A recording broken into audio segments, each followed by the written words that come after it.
ಓಂ ಪ್ರಾಂ ಪ್ರೀಂ ಪ್ರೌಂ ಸಹ ಶನೈಶ್ಚರಾಯ ನಮಃ. ನಮಸ್ಕಾರ ಸ್ನೇಹಿತರೆ, welcome to VRL astro and Ayur 369 YouTube channel.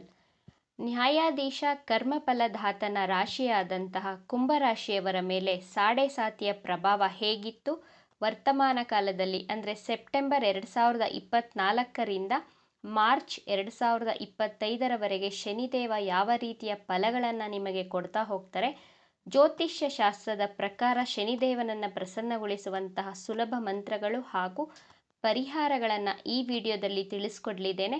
ನಮ್ಮ ಚಾನಲನ್ನು ಸಬ್ಸ್ಕ್ರೈಬ್ ಮಾಡಿಕೊಂಡು ನನಗೆ ಪ್ರೋತ್ಸಾಹ ನೀಡುತ್ತಿರುವಂತಹ ಪ್ರತಿಯೊಬ್ಬರಿಗೂ ಹಾಗೂ ಬಹಳ ಪ್ರೀತಿ ಅಭಿಮಾನದಿಂದ ಕಮೆಂಟ್ಸ್ಗಳನ್ನು ಮಾಡ್ತಾ ಇದ್ದೀರಾ, ತುಂಬ ಖುಷಿಯಾಗುತ್ತೆ. ನಿಮಗೆಲ್ಲರಿಗೂ ನನ್ನ ಪ್ರೀತಿಯ ಹೃತ್ಪೂರ್ವಕ ಧನ್ಯವಾದಗಳು. ಹೀಗೆ ನಮ್ಮ ಚಾನಲ್ಗೆ ನಿಮ್ಮ ಸಪೋರ್ಟ್ ಇರಲಿ ಅಂತ ಆಶಿಸುತ್ತಾ ಇವತ್ತಿನ ವಿಡಿಯೋವನ್ನು ಸ್ಟಾರ್ಟ್ ಮಾಡೋಣ. ಕುಂಭರಾಶಿಯಲ್ಲಿ ಶನಿಗ್ರಹ ಟ್ರಾನ್ಸಿಟ್ ಆಗಿದೆ. ಪ್ರಸ್ತುತ ಶನಿಗ್ರಹ ಕುಂಭರಾಶಿಯಲ್ಲಿಯೇ ಸ್ಥಿತವಾಗಿರೋದು. 2 ವರ್ಷದಿಂದ ನಿಮ್ಮ ಲೈಫಲ್ಲಿ ಯಾವ ರೀತಿ ಕಷ್ಟಗಳನ್ನು, ಸಮಸ್ಯೆಗಳನ್ನು, ಸ್ಟ್ರಗಲ್ಸ್ಗಳನ್ನು ಅನುಭವಿಸ್ತಾ ಇದ್ದೀರಾ. ಸೆಪ್ಟೆಂಬರ್ ತಿಂಗಳಿಂದ ಮಾರ್ಚ್ 2025 ಶನಿ ಸಾಡೆ ಸಾತಿಯ 2ನೇ ಚರಣ ಅಂತ್ಯಗೊಳ್ತಾ ಬರುತ್ತೆ. 2025ರವರೆಗೂ ಶನಿದೇವ ಕುಂಭರಾಶಿಯವರಿಗೆ ಯಾವ ರೀತಿಯ ಶುಭ ಹಾಗೂ ಅಶುಭ ಫಲಗಳನ್ನು ಕೊಡಲಿದ್ದಾರೆ. ನಿಮ್ಮ ಶನಿಯ ಮೊದಲ ಚರಣ ಸ್ಟಾರ್ಟ್ ಆದಾಗ ಅಂದರೆ ಶನಿ ಮಕರ ರಾಶಿಯಲ್ಲಿದ್ದಾಗ ನಿಮಗೆ ಖರ್ಚುಗಳು ಹೆಚ್ಚಾಗಿ ಆಗಿರುತ್ತೆ. ಆಸ್ಪತ್ರೆಗಳಿಗೆ ಅಲೆದಾಟಿರ್ತೀರಾ, ಸುತ್ತಾಡಿರ್ತೀರಾ, ಆರೋಗ್ಯ ಸಮಸ್ಯೆಗಳನ್ನು ಎದುರಿಸಿರ್ತೀರಾ, ಫೇಸ್ ಮಾಡಿರ್ತೀರಾ. ನಿಮ್ಮ ಫ್ಯಾಮಿಲಿ ರಿಲೇಟೆಡ್ ರೆಸ್ಪಾನ್ಸಿಬಿಲಿಟಿಗಳು ನಿಮಗೆ ಹೆಚ್ಚಾಗಿರುತ್ತವೆ. 2 ವರ್ಷಗಳಿಂದ ನಿಮಗೆ ಸ್ನೇಹಿತರಿಂದ, ನೀವು ನಂಬಿದವರಿಂದ ನಿಮಗೆ ನಿರಾಶೆ, ದ್ರೋಹ, ದುಃಖ, ನಂಬಿಕೆ ದ್ರೋಹ ಉಂಟಾಗಿರುತ್ತದೆ. ಲಾಂಗ್ ಟ್ರಾವೆಲ್ಗಳನ್ನು ಮಾಡಿರ್ತೀರಾ.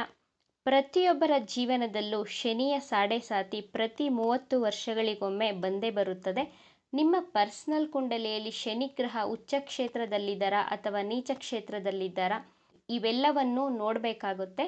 ಶನಿಗ್ರಹ ನಿಮ್ಮ ಬರ್ತ್ ಚಾರ್ಟ್ನಲ್ಲಿ ಒಳ್ಳೆ ರೀತಿಯಲ್ಲಿ ಪ್ಲೇಸ್ಮೆಂಟ್ ಆಗಿದ್ದರೆ ನಿಮಗೆ ಶುಭ ಫಲಗಳನ್ನು ಕೊಡ್ತಾ ಹೋಗ್ತಾರೆ. ಲಾಂಗ್ ಟ್ರಾವೆಲ್ಗಳನ್ನು, ಧಾರ್ಮಿಕ ಯಾತ್ರೆಗಳನ್ನು ಕೊಟ್ಟಿರ್ತಾರೆ, ಮಾಡಿರ್ತೀರ ನೀವು. ಶನಿಗ್ರಹ ಏನಾದರೂ ನೀಚ ಕ್ಷೇತ್ರಗಳಲ್ಲಿ ಸ್ಥಿತವಾಗಿದ್ದರೆ ಶನಿಯ ಸಾಡೆ ಸಾತಿಯಲ್ಲಿ ಯಾರು ನಿಮ್ಮವರು, ಯಾರು ನಿಮ್ಮವರಲ್ಲ ಎಂಬ ಸತ್ಯ ದರ್ಶನವನ್ನು ಮಾಡಿಸಿರ್ತಾರೆ ಶನಿದೇವರು. ಶನಿಯ ಸಾಡೆ ಸಾತಿ ನಮ್ಮ ಜೀವನದಲ್ಲಿ ಒಳ್ಳೆ ರೀತಿಯ ಪರಿವರ್ತನೆಗಳನ್ನು ಕೊಡುತ್ತವೆ. ಪ್ರೆಸೆಂಟ್ ಅಂದರೆ ಸೆಪ್ಟೆಂಬರಲ್ಲಿ ಕುಂಭರಾಶಿಯಲ್ಲಿ ಶನಿಗ್ರಹ ಸ್ಥಿತವಾಗಿದೆ.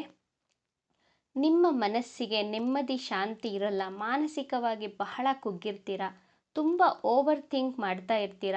ನಿಮ್ಮ ಮನಸ್ಸಿನಲ್ಲಿ ಭಯ ಕಾಡ್ತಾ ಇರುತ್ತೆ, ಅಶಾಂತಿ, ಏನೋ ಒಂಥರ ಕಸಿವಿಸಿ, ಮನಸ್ಸಿನಲ್ಲಿ ಗೊಂದಲಗಳು, ಆಲಸ್ಯ, ಸೋಮಾರಿತನ, ನಿರಾಶೆ, ಯಾವ ಕೆಲಸ ಮಾಡೋದಕ್ಕೂ ಇಂಟ್ರೆಸ್ಟೇ ಇರೋದಿಲ್ಲ.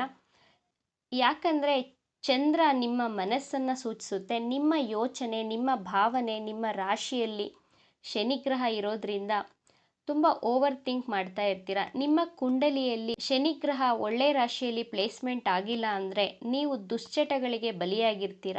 ಸ್ಮೋಕ್ ಮಾಡ್ತಾ ಇರ್ತೀರ, ಡ್ರಿಂಕ್ಸ್, ಗೇಮಿಂಗ್, ಚಟ, ಈ ರೀತಿ ದುರಭ್ಯಾಸಗಳನ್ನು ಶನಿಗ್ರಹ ಕೊಡ್ತಾರೆ. ಈ ದುಶ್ಚಟಗಳಿಂದ ನೀವು ದೂರ ಇರಬೇಕಾಗುತ್ತೆ. ನಿಮ್ಮ ವೈವಾಹಿಕ ಜೀವನದಲ್ಲಿ ವೈಮನಸ್ಸುಗಳು ಈಗಲೂ ಇದೆ. ಯಾಕಂದರೆ ಶನಿಗ್ರಹ ನಿಮ್ಮ 7ನೇ ಮನೆಗೆ ದೃಷ್ಟಿಯನ್ನು ಮಾಡ್ತಾ ಇದ್ದಾರೆ. ಆದ್ದರಿಂದ ನಿಮ್ಮ ಪಾರ್ಟ್ನರ್ಶಿಪ್ ಬಿಸ್ನೆಸ್ ಮಾಡುವವರಿಗೂ ಸ್ವಲ್ಪ ನಷ್ಟ ಉಂಟಾಗಿರುತ್ತೆ, ನಷ್ಟವನ್ನು ಕೊಡ್ತಾ ಇರ್ತಾರೆ ಶನಿದೇವರು. ನಿಮ್ಮ ಲೈಫ್ ಪಾರ್ಟ್ನರ್ ಯಾವುದೋ ಒಂದು ಕಾರಣದಿಂದ ನಿಮ್ಮ ಜೊತೆ ಜಗಳ ಮಾಡ್ತಾ ಇರ್ತಾರೆ ಅಥವಾ ರೀಸನ್ನೇ ಇರಲ್ಲ, ವಿತೌಟ್ ರೀಸನ್ ಜಗಳ, ವೈಮನಸ್ಸುಗಳು, ಮನಸ್ಸಿಗೆ ನೆಮ್ಮದಿ ಇರಲ್ಲ. ಈ ರೀತಿ ವೈವಾಹಿಕ ಜೀವನದಲ್ಲಿ ಸಮಸ್ಯೆಗಳನ್ನು ಕೊಡ್ತಾರೆ. ಶನಿ ನಿಮ್ಮ ರಾಶಿಯಿಂದ ಮೀನರಾಶಿಗೆ ಟ್ರಾನ್ಸಿಟ್ ಆದಾಗ, ಶನಿಗ್ರಹ ಗುರುವಿನ ನಕ್ಷತ್ರವನ್ನು ಪ್ರವೇಶ ಮಾಡಿದಾಗ ನಿಮಗೆ ಬಿಸ್ನೆಸ್ಸಲ್ಲಿ ಒಳ್ಳೆ ಪ್ರಾಫಿಟ್ ಸಿಗ್ತಾ ಹೋಗುತ್ತೆ. ಗುರು ಕುಂಭರಾಶಿಯವರಿಗೆ 2ನೇ ಮನೆಯ ಅಧಿಪತಿ, ಧನೇಶ ಹಾಗೂ 11ನೇ ಮನೆಯ ಅಧಿಪತಿಯಾಗಿ ಲಾಭೇಶನಾಗಿರ್ತಾನೆ. ಈ ಕಾರಣದಿಂದ ನಿಮಗೆ ಹಣದಲ್ಲಿ ಗ್ರೋತನ್ನು ಕಾಣ್ತಾ ಹೋಗ್ತೀರಾ. ಪ್ರೈವೇಟ್ ಸೆಕ್ಟರ್ನಲ್ಲಿ ಜಾಬ್ ಮಾಡುವವರಿಗೂ ಪ್ರಮೋಷನ್ ಆಗುವಂತಹ ಸಾಧ್ಯತೆಗಳಿವೆ. ನೀವು ಯಾರಿಗಾದರೂ ಹಣವನ್ನು ಕೊಟ್ಟಿದ್ದರೆ ಮಾರ್ಚ್ 2025ರಲ್ಲಿ ನಿಮಗೆ ವಾಪಸ್ ಬರುವಂತಹ ಸಾಧ್ಯತೆಗಳು ಹೆಚ್ಚಾಗಿ ತೋರಿಸ್ತಾ ಇದೆ. ಯಾರೆಲ್ಲ ಮದುವೆಗೆ ಪ್ರಯತ್ನವನ್ನು ಮಾಡ್ತಾ ಇದ್ದೀರೋ ಅವರಿಗೆ ಮದುವೆ ಸೆಟ್ ಆಗುವಂತಹ ಯೋಗ ಇದೆ. ಆದರೆ ನಿಮ್ಮ ಪರ್ಸ್ನಲ್ ಕುಂಡಲಿನೂ ಸ್ವಲ್ಪ ಸಪೋರ್ಟ್ ಮಾಡಬೇಕು ಮ್ಯಾರೇಜ್ ಲೈಫ್ಗೆ. ಮಾರ್ಚ್ 2025ರ ನಂತರ ಶನಿದೇವ ನಿಮ್ಮ ಲೈಫಲ್ಲಿ ಪಾಸಿಟಿವ್ ಬದಲಾವಣೆಗಳನ್ನು ತರ್ತಾರೆ.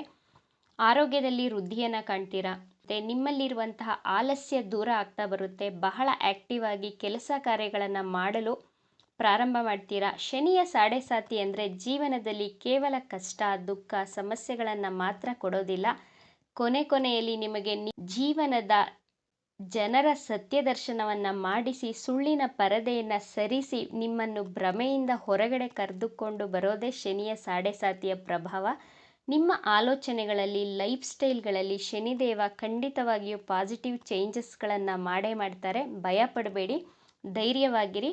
ಕಮೆಂಟ್ಗಳಲ್ಲಿ ಹೇಳ್ತಾ ಇರ್ತೀರಾ, ತುಂಬ ಕಷ್ಟದಲ್ಲಿದ್ದೇನೆ, ಬದುಕುವಂತಹ ಆಸೆನೇ ಇಲ್ಲ, ಹೀಗೆಲ್ಲ ಕಮೆಂಟ್ ಮಾಡ್ತೀರಾ. ಕಷ್ಟಗಳಿಗೆಲ್ಲ ಸಾವೇ ಪರಿಹಾರ ಅಲ್ಲ ಅಲ್ವಾ?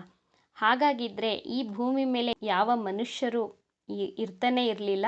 ಅದನ್ನೆಲ್ಲ ಹೇಗೆ ಧೈರ್ಯವಾಗಿ ಎದುರಿಸಬೇಕು, ಅಂದರೆ ಕಷ್ಟಗಳನ್ನು ಹೇಗೆ ಧೈರ್ಯವಾಗಿ ಎದುರಿಸಬೇಕೆಂದು ಶನಿದೇವ ಸಾಡೆಸಾತಿಯಲ್ಲಿ ತಿಳಿಸ್ಕೊಡ್ತಾರೆ. ಧೈರ್ಯಗೆಡಬೇಡಿ, ಪಾಸಿಟಿವ್ ಆಗಿ ಥಿಂಕ್ ಮಾಡಿ, ನಿಮ್ಮ ಕೆಲಸಗಳನ್ನು ಸರಿಯಾಗಿ ಮಾಡಿ. ಅಂದರೆ ನಮ್ಮ ಕರ್ತವ್ಯಗಳನ್ನು ನಾವು ಸರಿಯಾಗಿ ನಿರ್ವಹಿಸಿದಾಗ ಶನಿದೇವ ಬೆಸ್ಟ್ ರಿಸಲ್ಟನ್ನು ಕೊಡುವುದರಲ್ಲಿ ಅನುಮಾನವೇ ಬೇಡ. ಒಳ್ಳೆ ರೀತಿಯ ಕರ್ಮಗಳನ್ನು ಮಾಡಿ, ಜೊತೆಗೆ ಪ್ರತಿ ಶನಿವಾರ ಬಡವರಿಗೆ, ಅಂಗವಿಕಲರಿಗೆ, ವೃದ್ಧಾಶ್ರಮಕ್ಕೆ ಅಥವಾ ವಯಸ್ಸಾದವರಿಗೆ ಊಟವನ್ನು ಕೊಡಿ, ಅನ್ನದಾನವನ್ನು ಮಾಡಿ. ನಿಮ್ಮ ಕೈಲಾದಷ್ಟು ಕೊಡಬಹುದು. ಒಬ್ಬರಿಗೆ ಕೊಡಬಹುದು, ಇಬ್ಬರಿಗೂ ಕೊಡಬಹುದು. ಕಪ್ಪು ಕಂಬಳಿಯನ್ನು ಸಹ ದಾನ ಮಾಡಿ, ನಿಮಗೆ ಸಾಧ್ಯ ಆದರೆ ಮಾತ್ರ. ಇಲ್ಲದಿದ್ದರೆ ಒಬ್ಬರಿಗೆ, ಅಟ್ಲೀಸ್ಟ್ ಒಬ್ಬರಿಗೆ ಶನಿವಾರ ಊಟವನ್ನು ಕೊಡೋದಕ್ಕೆ ಪ್ರಯತ್ನವನ್ನು ಮಾಡಿ. ಈ ರೀತಿ ಮಾಡಿದಾಗ ಶನಿದೇವ ಖಂಡಿತವಾಗಿಯೂ ಪ್ರಸನ್ನಗೊಳ್ಳುತ್ತಾರೆ. ನಿಮ್ಮ ಕೆಟ್ಟ ಕರ್ಮಗಳಿಗೆ ಬೇಗನೆ ಮುಕ್ತಿಯನ್ನು ಕೊಡ್ತಾರೆ. ಮನಸ್ಸನ್ನು ಪ್ರಶಾಂತವಾಗಿಟ್ಟುಕೊಳ್ಳಲು ಚಂದ್ರನ ಬೀಜ ಮಂತ್ರವನ್ನು ಪಠಿಸಿ. ಓಂ ಶ್ರಾಂ ಶ್ರೀಂ ಶ್ರೌಂ ಸಹ ಚಂದ್ರಾಯ ನಮಃ. ಪ್ರತಿ ಶನಿವಾರ ಹಾಗೂ ಮಂಗಳವಾರ ಹನುಮಾನ್ ಚಾಲೀಸವನ್ನು ಪಠಿಸಿ. ಎಲ್ಲ ಒಳ್ಳೆಯದಾಗ್ತಾ ಬರುತ್ತೆ. ಶನಿದೇವ ಎಲ್ಲರಿಗೂ, ಪ್ರತಿಯೊಬ್ಬರಿಗೂ ಆರೋಗ್ಯ, ಐಶ್ವರ್ಯ, ಸುಖ, ಶಾಂತಿ, ನೆಮ್ಮದಿಗಳನ್ನು ಕೊಟ್ಟು ಕಾಪಾಡಲಿ ಅಂತ ಕೇಳ್ಕೊಳ್ತಾ ಇವತ್ತಿನ ವಿಡಿಯೋವನ್ನು ಮುಗಿಸ್ತಾ ಇದ್ದೇನೆ. ಮತ್ತೆ ಮುಂದಿನ ವಿಡಿಯೋದಲ್ಲಿ ಸಿಗೋಣ. ಈ ವಿಡಿಯೋ ನಿಮಗೆ ಇಷ್ಟ ಆಗಿದೆ ಅಂತ ಭಾವಿಸ್ತಾ ಇದ್ದೇನೆ. ಇಷ್ಟ ಆಗಿದ್ದರೆ ನಮ್ಮ ಚಾನಲನ್ನು ತಪ್ಪದೇ ಸಬ್ಸ್ಕ್ರೈಬ್ ಮಾಡ್ಕೊಳ್ಳಿ. ಈ ವಿಡಿಯೋಗೆ ಒಂದು ಲೈಕ್ ಕೊಡೋದನ್ನು ಮರಿಬೇಡಿ. ಈ ವಿಡಿಯೋವನ್ನು ನಿಮ್ಮ ಫ್ರೆಂಡ್ಸ್ ಆ್ಯಂಡ್ ಫ್ಯಾಮಿಲಿ ಗ್ರೂಪಲ್ಲಿ ಹೆಚ್ಚು ಶೇರ್ ಮಾಡಿ. ನಿಮ್ಮ ಅಭಿಪ್ರಾಯಗಳನ್ನು ತಪ್ಪದೇ ಕಮೆಂಟ್ ಮಾಡಿ. Thank you friends.